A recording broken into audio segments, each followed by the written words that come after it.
Hello students, આપણે base સ્લીવનું જે drafting જોઈ લીધું. હવે આપણે એનું સ્ટિચિંગ કેવી રીતના કરવાનું છે એ જોવાનું છે.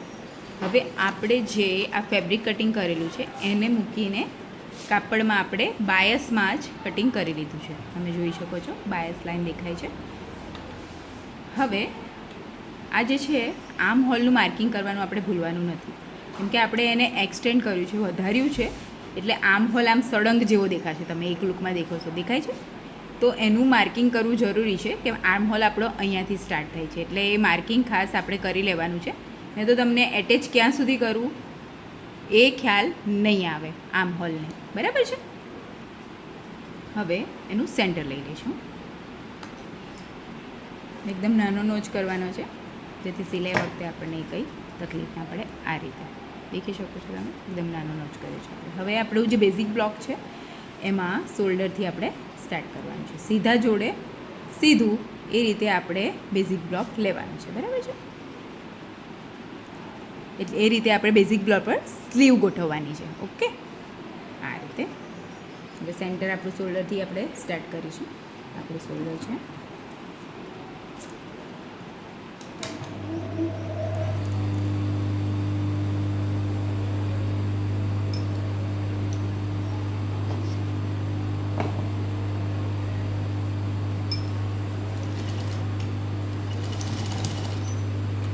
કીધું એ પ્રમાણે આપણે આર્મ હોલને કશું નથી કરવાનું, આપણે સ્લીવને આ રીતે ખસાડતા જઈને સ્ટીચ કરવાનું છે. થોડું થોડું આ રીતે સીવતા જઈને, જો શેપ આવે ત્યારે શું કરવાનું છે, આપણે શેપને એડજસ્ટ કરવા થોડી થોડી સિલાઈ કરવાની છે.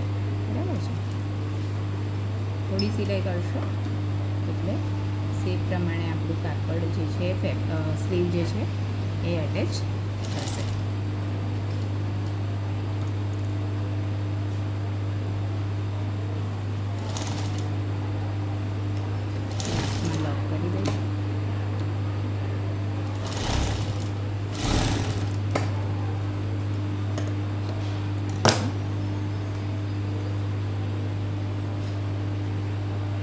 જ બીજી બાજુ એટેચ કરી દઈશું.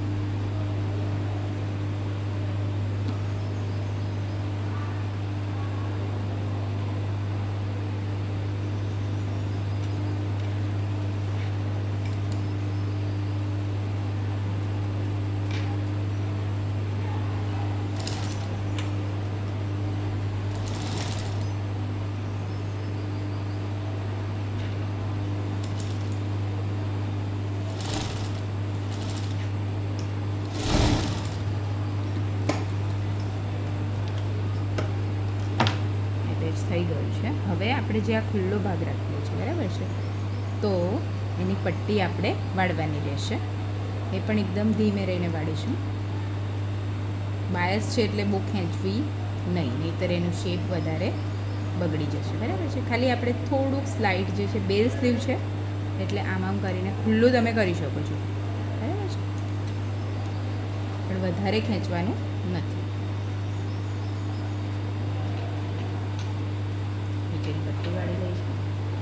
બાયસ છે તો તમે એમાં જે આપણું ઓવરલોક છે એના દ્વારા પણ કરી શકો છો, બાઇન્ડિંગ પણ કરી શકો છો.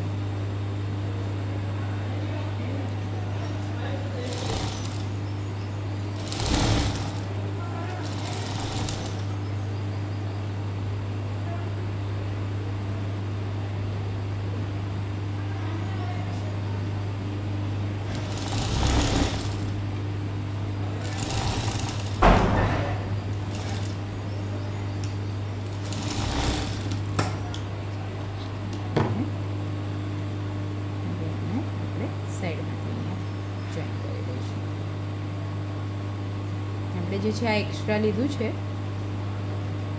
કાપડ, એટલે આજે થોડું વધારાનું જે લાગે એને ખાલી આપણે કટ કરીશું. બાકીનું આપણે સ્ટિચિંગમાં જ લઈ લઈશું. આ રીતે જે આર્મ હોલમાં વધારાનું છે એને આપણે કટ કરી લઈશું.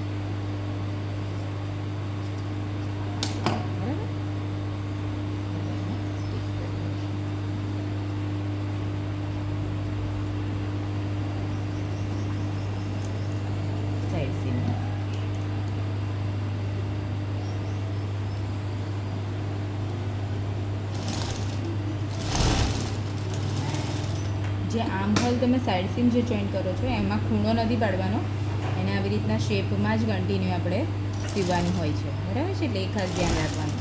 અત્યારે તો આ સેમ્પલ છે પણ ગાર્મેન્ટમાં ખાસ ધ્યાન રાખવાનું છે, બરાબર છે. અહીંયા આવો કોઈ આમ ખૂણો નથી પાડવાનો આપણે, બરાબર.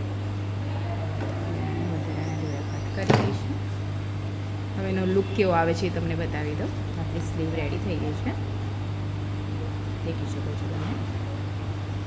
એનો જે છે શેપ એ બેલ જેવો દેખાય છે, જોઈ શકો છો તમે આ રીતે. એટલે એને બેલ સ્લીવ કહેવામાં આવે છે. તમને એવું લાગે કે શેપ નથી આવી રહ્યો તો એને તમે થોડું અહીંયાથી આ સ્ટ્રેચ કરી શકો છો, દેખાય છે. બોટમમાંથી જે છે ખુલ્લું રહેશે આ, ઠીક છે.